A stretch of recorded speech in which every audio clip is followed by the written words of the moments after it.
Subscribe करंतु solo media को like करंतु शेयर करंतु और आपनर मतामत कमेंट करंतु।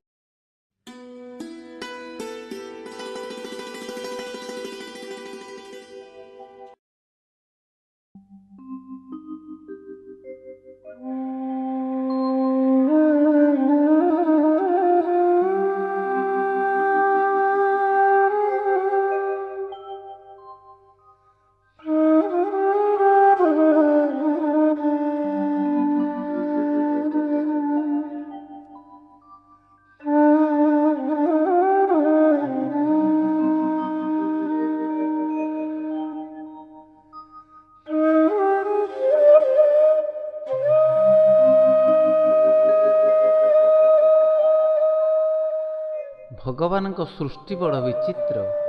ଏହି ସୃଷ୍ଟିର ଆଦି ଅନ୍ତ ଯାହା ଦ୍ୱାରା ପରିଚାଳିତ ତାଙ୍କରି ନିର୍ଦ୍ଦେଶରେ ସକାଳ ସୂର୍ଯ୍ୟର ସୁନେଲି କିରଣର ପରଶରେ ଭକ୍ତର ମନ ବ୍ୟାକୁଳ ହୋଇଉଠେ ତାଙ୍କରି ସାନ୍ନିଧ୍ୟ ଲାଭ କରିବାକୁ। ଭକ୍ତ ଭଗବାନଙ୍କ ପାଖରେ ପହଞ୍ଚି ସମର୍ପଣ କରିଦିଏ ନିଜକୁ। ତାପରେ ମନେ ପଡ଼ିଯାଏ ମା ତାରିଣୀଙ୍କ କଥା। ତାହେଲେ ଆସନ୍ତୁ ନା ଆଜି ସେଇ ତାରିଣୀଙ୍କ ପାଖକୁ ଟିକେ ବୁଲିଯିବା।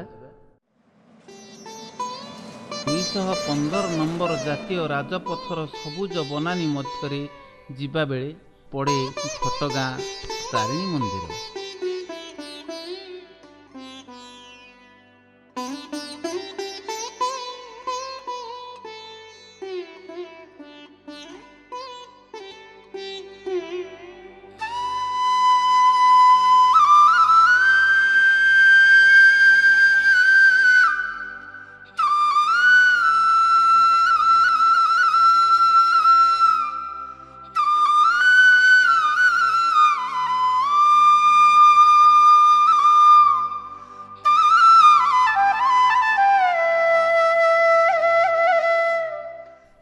ଏଠାରେ ପୂଜା ପାଆନ୍ତି ଜୀବନ୍ତ ଦେବୀ ମା ତାରିଣୀ।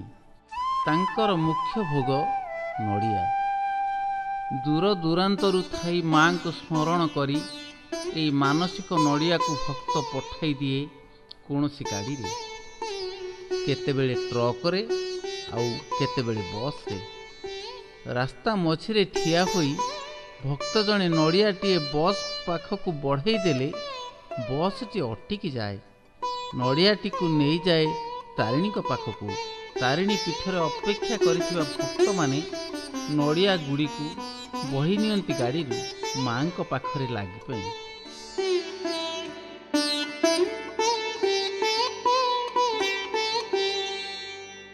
ମାଙ୍କ ମନ୍ଦିର ବେଢ଼ାରେ ଶହ ଶହ ନଡ଼ିଆ ମଧ୍ୟ ବିକ୍ରି ହୁଏ ମାଙ୍କ ଭୋଗ ଉଦ୍ଦେଶ୍ୟରେ।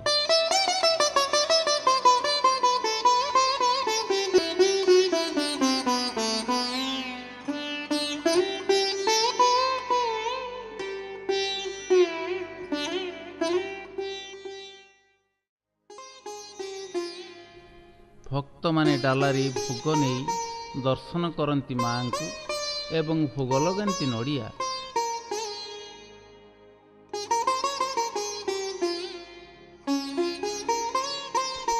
ଗାଡ଼ିରୁ ଆସୁଥିବା ନଡ଼ିଆରୁ କତାକୁ ଅଲଗା କରିବା ପାଇଁ ସେଠାରେ କିଛି ନିର୍ଦ୍ଦିଷ୍ଟ ଲୋକ ନିଯୁକ୍ତି ହୋଇଛନ୍ତି।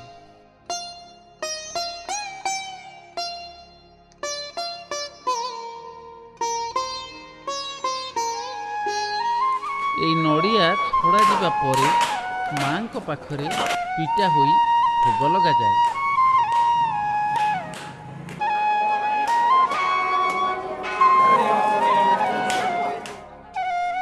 ଭୋଗ ଲାଗିଲା ପରେ ମାଙ୍କ ପିଟା ନଡ଼ିଆକୁ ବିକ୍ରି କରି କିଛି ଲୋକ ନିଜର ଜୀବିକା ମେଣ୍ଟାନ୍ତି।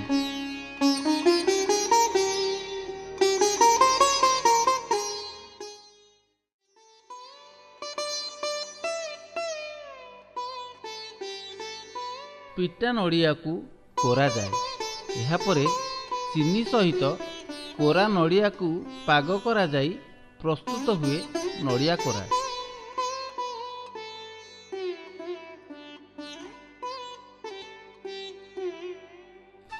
ନଡ଼ିଆର ରସରୁ ନଡ଼ିଆ ତେଲ ମଧ୍ୟ ପ୍ରସ୍ତୁତ କରାଯାଏ।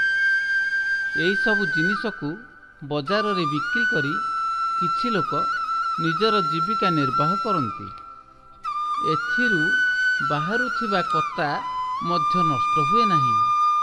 ଏହା ପାଇଁ ଏକ କାରଖାନା ଅଛି। ତାହା ସେଠାକୁ ଯାଇ ସେଠାରେ ନଡ଼ିଆ ରସି ତିଆରି ହୁଏ।